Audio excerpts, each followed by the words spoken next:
땅에 돌아온 백성들이 옛날에 자기들이 살던 곳에, 자기들의 고향입니다. 그런데 70년이라고 하는 세월이 지났고, 세월만 지난 것이 아니라 세상이 다 바뀌었습니다. 이미 옛날의 이스라엘, 유대는 없어졌습니다. 70년의 세월.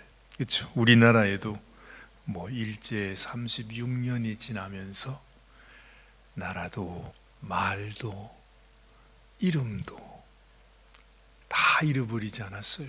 정말 하나님의 은혜로 하나님이 지켜주셔서 우리가 있는 것이, 정말 우리나라가 자칫하면 일본이 될 수도 있었고 또 북한이 될 수도 있었고, 지금 대한민국이 존재하는 것은 그야말로 정말로 크신 하나님의 은혜 때문에 우리가 존재하는 것입니다. 우리는 이런 이야기를 들으면 무슨 옛날 어떤 이야기처럼 생각하지만 이건 사실은 현실이거든요. 하나님께서 이 나라 이 백성, 우리나라 대한민국을 구원하고 건지고 이 나라가 있게까지 하나님께서 정말, 아마 어찌 생각해 보면 모세가 이스라엘 백성들을 데리고 애굽에서 나와 홍해를 걷는 그 일보다도, 아니 그 놀라운 역사, 그 기적에 버금될 만큼 우리나라 대한민국이 지금 이렇게 살아있다는 것, 우리가 한국 백성으로 이 미국까지, 옛날 바벨론 땅까지 와서 지금 살아가고 있다고 하는 이 사실이 정말 하나님의 큰 은혜입니다. 그렇지 않아요? 정말로 이게 우리 힘으로 된 것입니까? 아닙니다. 대한민국이 나라를 찾은 것, 독립을 한 것도 정말 놀라운 하나님의 기적 같은, 생각도 못했던 놀라운 역사하심으로 인해서 하나님이 미국을 사용했다고 말하지 않았습니까? 제가 어제 그 말씀을 드렸죠. 예전의 고레스, 그건 지금으로 말하면 사실은 이 미국의 대통령입니다.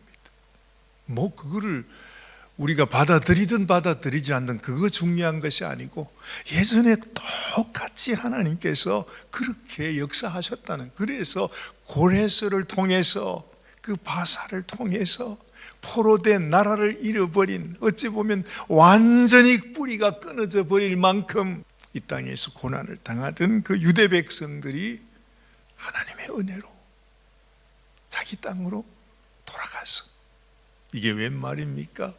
자기 고향에 가서 살고 있었다 하는 내용이 오늘 이 첫 절의 말씀입니다. 이스라엘 자손이 각자의 성읍에 살았더니, 그러잖아요.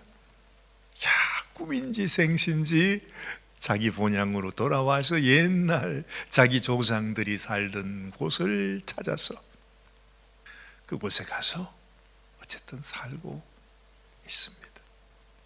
지금도 사실은 이스라엘이 그런 상황 속에 있지 않습니까? 그래서 지금도 중동에서, 이스라엘 땅에서 그 고통의 소리를 우리가 지금도 듣고 있는데, 예전에는 어떠했겠어요? 고레스 왕은 이스라엘 백성들을 그곳으로 돌려보냈다지만은 이미 그 땅에는 다른 백성들, 오늘 말씀에도 보면 다른 모든 백성들이 거기에 살고 있었대요.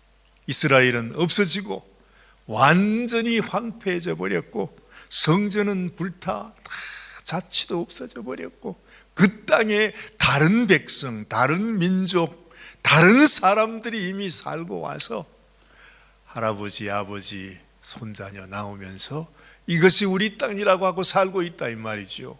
근데 그 땅에, 세상에 좁은 페르시아에 살던 유다 백성들, 그것도 조금, 그들이 와서 거기서 뭘 하겠습니까? 그들이 그야말로 이방인이죠. 우리가 참 전혀 연고도 없는 이 외국 땅에 와서 우리가 살아가듯이 지금 유대 백성들이 그런 형편이 되어 있다는 것입니다. 본향에서 살아가는 그 모습을 우리가 생각해 보면, 야, 이게 정말 보통 일이 아닙니다. 뭘 어떻게 살아가고 어떻게 한단 말입니까? 그냥 그 땅에서 지죽언듯이 여기가 옛날 우리 할아버지가 사시던 그때다. 아마 자기들끼리 얘기하면서 뿔뿔이 다 흩어져 가지고 자기들이 살던 그곳에서 그냥 살고 있었겠죠. 참 막막했겠다 싶은, 뭘 어떻게 시작해야 될 것인가 하는 것을 그들이 알고 있었죠. 우리가 여기에서 하나님 앞에 성전을 지어야 되는데, 성전을 짓는 것은 생각도 할 수 없고, 우선 옛날 그 성전터에서 우리가 하나님 앞에 제사를 드려야 되겠다, 예배를 드려야 되겠다. 70년 동안 단 한 번도 그곳에서 그런 제사가 있을 수가 없었으니까요. 처음으로 그들이 이제 하나님 앞에 예배 드리기를, 제사 드리는 것을 시작하는 것입니다. 자, 여기 보니까 7째 달에 이르러 일제히 예루살렘에 모였습니다. 그렇죠? 요사닥의 아들 예수와 그의 형제 제사장들, 그러니까 이 예수와는 그 당시에 제사장이었습니다. 그리고 스알디엘의 아들 스룹바벨이라 그랬습니다. 마지막 그 유대의 마지막 왕이었던 요시야의 손자죠, 그죠? 여호야긴이라 그랬습니다. 다른 말로는 고니야라고 하는 그 왕인데, 석 달 열흘을 지내지 못하고 바벨론에 끌려갔다고 했습니다.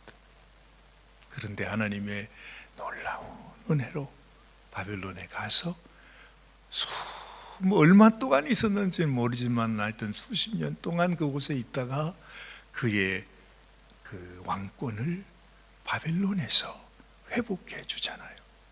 그래서 참 놀랍게도 하나님께서 그 여호야긴이 악한 왕이었지만은, 그러나 그 다윗의 혈통으로 이 바벨론에서 그가 그 위를 이어갈 수 있도록 하나님께서 그를 세워주십니다. 그 여호야긴의 아들이 스알디엘입니다. 그 스알디엘 나오죠? 스알디엘의 아들, 그러니까 여호야긴의 손자가 바로 스룹바벨이 되는 겁니다. 그 스룹바벨이 그의 형제들이 다 일어나 이스라엘 하나님의 제단을 만들고 하나님의 사람 모세의 율법에 기록한 대로 번제를 그 위에서 드리려 할세. 이제 예배를 드려야 되겠다는 거.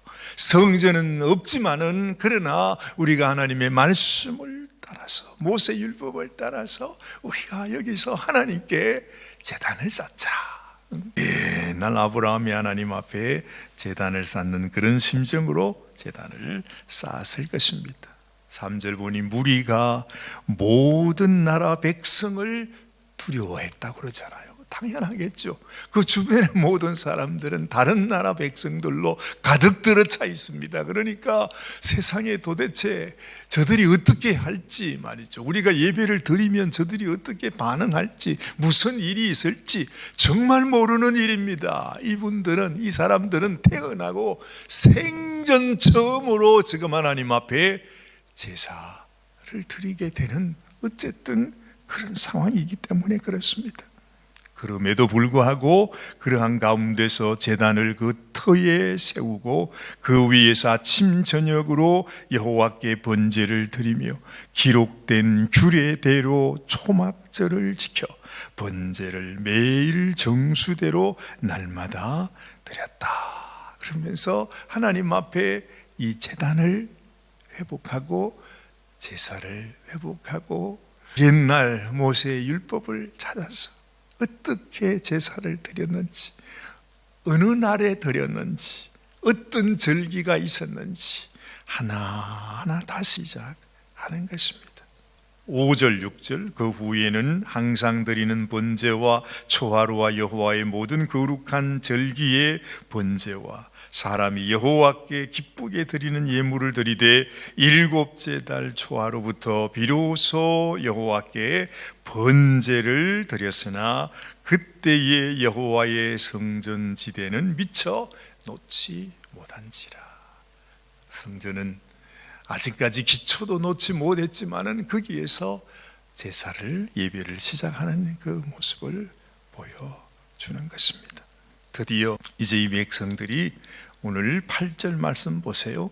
예루살렘에 있는 하나님의 성전에 이른 지 2년 둘째 달에 2년하고도 2달이 지났습니다. 그곳에서 스알디엘의 아들 스룹바벨과 요사닥의 아들 예수아와 다른 형제 제사장들과 레위 사람들과 무릇 사로잡혔다가 예루살렘에 돌아온 자들이 공사를 시작하고 20세 이상의 레위 사람들을 세워 여호와의 성전 공사를 감독하게 했다. 드디어 하나님의 성전을 이제 지어가기 시작하는 것입니다. 드디어 하나님의 은혜로 그들이 하나님의 성전을 성전터에 이제 지어 갑니다. 오늘 여기 보면 하나님 앞에 올려드린 그 옛날 영광스러웠던 하나님의 성전, 그리고 다윗이 하나님 앞에 올렸던 그 영광을 생각하면서 아마도 하나하나 하나님 앞에 제단을 쌓고 또한 찬양을 올려드리고, 오늘 여기 10절에 보면 건축자가 여호와의 성전에 기초를 놓을 때에 제사장들은 예복을 입고 나팔을 들고 아삽 자손 레위 사람들은 제금을 들고 서서 이스라엘 왕 다윗의 규례대로 여호와를 찬송하되 찬양으로 화답하며 여호와께 감사하여 이르되 주는 지극히 선하심으로 그의 인자하심이 이스라엘에게 영원하시도다. 아니 모든 백성이 여호와의 성전 기초가 놓임을 보고 여호와를 찬송하며 큰 소리로 즐거이 불렀다 그럽니다. 이제 이 성전 건축을 시작하는 것입니다. 그런데 아마도 연세가 많았던 어르신들은 옛날 성전을 보셨던 분들도 있었겠지요. 그분들에게는 지금 또다시 얼마나 정말 아주 감격의 그 마음이 사무쳤겠어요.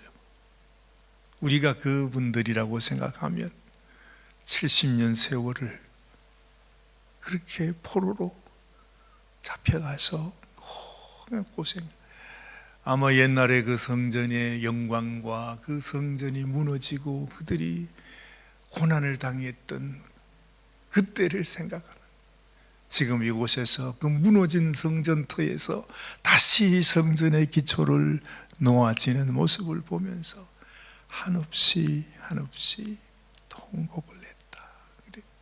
그런데 그때의 영광을 몰랐던 그 자녀들은 그렇죠, 전혀 알 수가 없잖아요. 근데 그들이 자기의 본향 땅, 조상의 땅에 와서 하나님의 성전을 다시 이제 세운다는 그 감격 속에 기쁨의 함성을 부르는 이 두 가지의 모습을 성경은 우리에게 보여주는 것입니다. 참 마음을 저리게 하네요.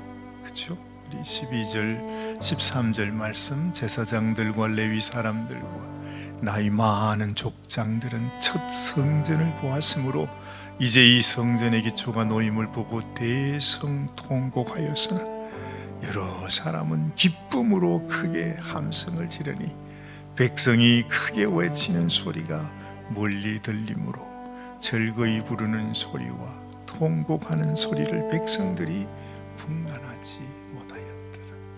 울음과 또한 웃음이 함께 섞여서 정말 모습을 백성들이 어찌됐든 그런 가운데서 하나님의 성전의 역사가 다시 시작되는 것을 우리들에게 알려주고 있습니다.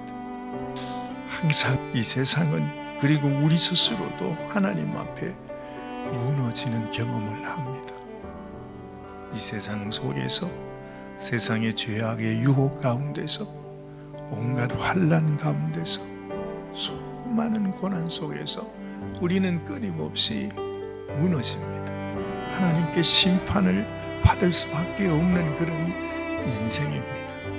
그러나 하나님께서 우리를 완전히 멸하지 아니하시고 또다시 일으켜 주셔서 다시 하나님 앞에 일어설 수 있도록, 하나님 앞에 나올 수 있도록 우리를 회복시켜 주시는 하나님이신 것을 우리는 또한 알게 되는 것입니다. 평생 우리가 이 세상을 살아가면서도 끊임없이 나는 죽고 내 안에 예수 그리스도가 다시 살아나는 이 역사, 이 경험, 그리고 우리 마음속에는 한없는 하나님, 나는 이렇게밖에 살 수가 없군요. 내가 이렇게 못난 죄인이군요. 하나님께 심판받아 마땅한 정말 악한 인생이군요 하는 그 자괴감과 회개와 눈물이 우리 속에 있잖아요. 그러나 그와 같이 그런 인생을 하나님께서 또다시 기회를 주셔서, 아니야, 너는 정말 심판받을 수밖에 없는 죄인이지만 그러나 나는 네가 심판받는 자가 되는 것을 원치 아니하고 네가 하나님 앞에 하나님의 은혜로 말미암아 다시 일어서기를 원한다고 하는 하나님의 귀한 음성, 주님이 우리에게 주시는 소망의 음성을 다시 들으면서 하나님 앞에 또 찬양하며 나가는 것입니다. 또 우리에게는 이 두 가지의 소리가 있습니다. 하나님께 통한의 소리와 또한 하나님 앞에 다시 올려드리는 기쁨과 감사와 찬양의 소리가 우리는 늘 우리 속에 같이 있는 것이죠. 저는 이 말씀을 보면서 그렇구나, 이 이스라엘을 통해서 하나님은 우리의 심정을, 우리의 영혼을, 우리 인생을 보여주시는구나. 완전히 멸망한 이 민족을 하나님이 다시 생명으로 일으켜주시는 하나님. 하나님, 저도 우리들도 하나님 앞에 정말 은혜 입을 수 없는 연약한 못난 인생이지만 하나님께서 우리에게 주시는 주님의 그 음성을 듣고 하나님께 기쁨으로 찬양으로 다시 주님께로 나아가는 그런 심령이 되게 하여 주옵소서. 이런 마음, 이런 소원으로 하나님께 나아가야 되겠구나 하는 생각을 하게 되는 것입니다. 기도하십시다. 하나님 아버지, 정말 이 백성, 이 이스라엘 백성들에게 소망은 없었습니다. 그들은 이미 심판을 당했고 멸망을 당했고 이제는 다른 땅, 다른 나라에서 평생 영원히 종살이하며 살아갈 수밖에 없었던 그런 민족이었습니다. 그러나 하나님은 그렇게 끝내지 아니하시고 이 민족들에게 다시 하나님께서 새로운 길을 여시고 문을 여시고 새로운 계획을 가지시고 이 민족을 인도해 주시는 것을 봅니다. 하나님 아버지여, 주님께서 바로 우리를 향해서 우리가 하나님께 심판받을 수밖에 없는 인생일지라도 하나님이 우리에게 진노 중에 긍휼을 더하셔서 이 환난 속에서, 고난 속에서, 이 실패 속에서, 이 멸망함 속에서 다시 하나님께서 우리를 일으키시고 살리시고 세워주시는 우리 하나님의 은혜를 경험합니다. 하나님, 이스라엘 백성들이 이 환난과 어려움 속에서 하나님 앞에 새롭게 제단을 쌓아 하나님께 예배 드리듯이 우리에게도 이러한 역사가 날마다 일어나게 하시고, 주님, 우리의 예배의 제단이 무너지지 아니하고 하나님 앞에 끊임없이 하나님께 올려드려지게 하셔서 예배가 회복되고 하나님 앞에 놀라운 축복의 역사가 계속해서 부어지는 은혜를 허락하여 주시옵소서. 오늘도 우리를 사랑하시고 우리에게 귀한 말씀으로 들려주심을 감사드리고 우리 주님 예수님의 귀하신 이름으로 간절히 기도드리옵나이다. 아멘. 아멘.